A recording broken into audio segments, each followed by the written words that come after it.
At my friend's wedding, my wife whispered to her ex, "I miss nights like those." So I decided to show her what she'd really missed. I knew something was wrong the moment I saw the way she looked at him. Not a glance, not a polite nod, no. It was that split second of recognition that cuts through a crowd like a spark in a gas leak. We were at my best friend Ryan's wedding. The string lights glowing gold over the dance floor, laughter and clinking glasses filling the hall. And then across that sea of tuxedos and dresses, my wife's eyes met his. Her ex Daniel. She froze, glass halfway to her lips, the faintest tremor in her hand. I saw it. I saw everything. You don't spend 7 years with someone without learning every nuance of their body language. The way she bit her lower lip, the slight tilt of her head, the forced smile, she was remembering. I tried to ignore it. Tried to push the creeping dread back down my throat with champagne. Ryan was introducing me to people, telling stories, and I laughed in all the right places. But my eyes kept drifting back to her. To them. The two of them standing near the bar, pretending it was all casual, that he hadn't once been the man she thought she'd spend forever with. It wasn't until later, when the music slowed and the crowd thinned out, that it happened. The moment that shattered everything. I was coming back from the restroom, walking past the side corridor near the patio doors, when I heard her voice, low, familiar, soft. And then his. I don't know why I stopped. Maybe I did know. Maybe part of me already wanted to catch her in something, to confirm what my gut had been screaming all night. "I miss nights like those," she whispered. His laugh came out rough, nostalgic. "Yeah. You always did love trouble." I didn't hear the rest. I didn't need to. The world tilted for a second, and I stood there staring at the floor tiles, my chest tight and hollow all at once. It wasn't even what she said, it was how she said it. That wistful tone that used to be reserved for me. When she found me again on the dance floor, I pretended nothing was wrong. I smiled, handed her another drink, and asked if she was having fun.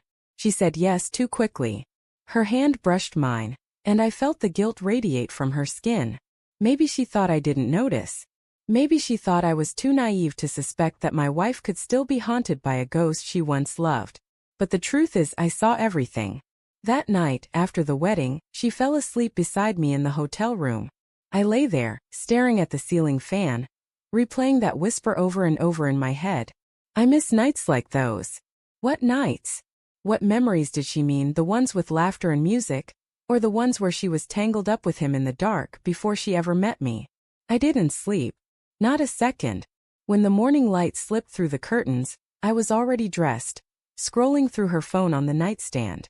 I know it's wrong, I know it's a breach of trust, but so is whispering to your ex about the nights you miss. Her texts were mostly normal.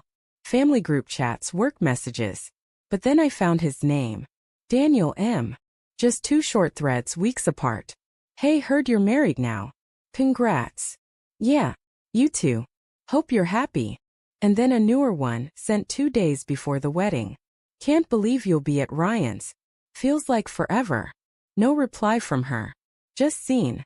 That scene burned in my mind all day. She hadn't replied, but she'd read it. And she'd gone to that wedding knowing he'd be there. I didn't confront her. Not right away. I wanted to see who she really was when she thought I wasn't watching. So I started paying attention, small things, quiet things. The way she took longer showers at night. The way she suddenly had to work late twice a week. How her phone was always face down now. And yet, she still kissed me goodbye in the mornings. Still laughed at my stupid jokes. Still curled up against me during movies. That was the part that hurt the most. The pretense, the everyday love that felt suddenly borrowed, temporary. Like I was living in someone else's marriage. 2 weeks later, I asked her casually, "Do you ever talk to Daniel anymore?" She looked up from her laptop, expression steady. "No. Why?" "Just wondering," I said. She smiled faintly, too faintly. "You're cute when you get jealous." That night, I decided to show her what she'd really missed.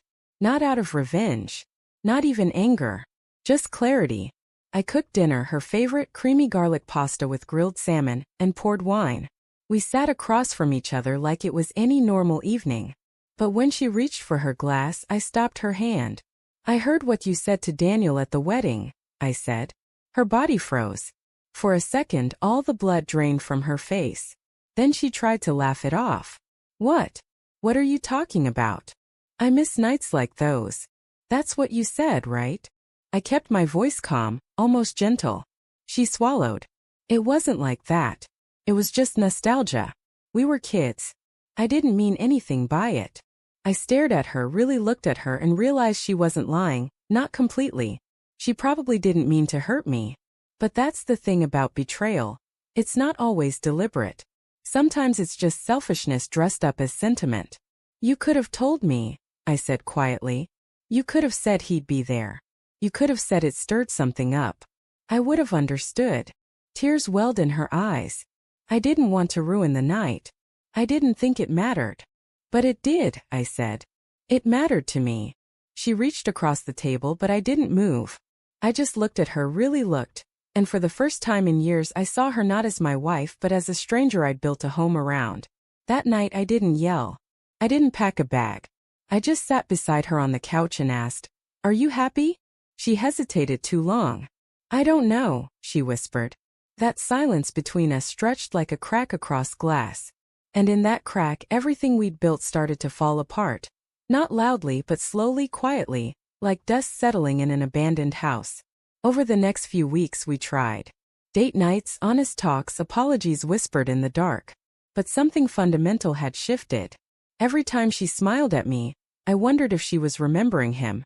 Every time I kissed her, I wondered if I was just filling in for the man she once loved more. In the end, I didn't leave in anger.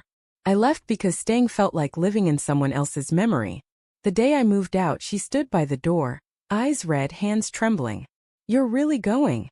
she asked. I nodded. "You said you missed nights like those," I said softly. "I just realized I missed the man I was before I started wondering who you wished I was." She cried. I didn't. I'd already done my crying in silence weeks ago. Now some nights I still think about her, about us, about that wedding and the words that changed everything. I don't hate her. How could I? She was human. Flawed, lonely. Searching for something she thought she'd lost. Maybe we both were. But I've learned something in all this. Love doesn't end in an explosion, it fades in whispers. The kind you think no one hears. And when I think back to that night, the laughter, the lights, the music, I realize something simple, painful, and true.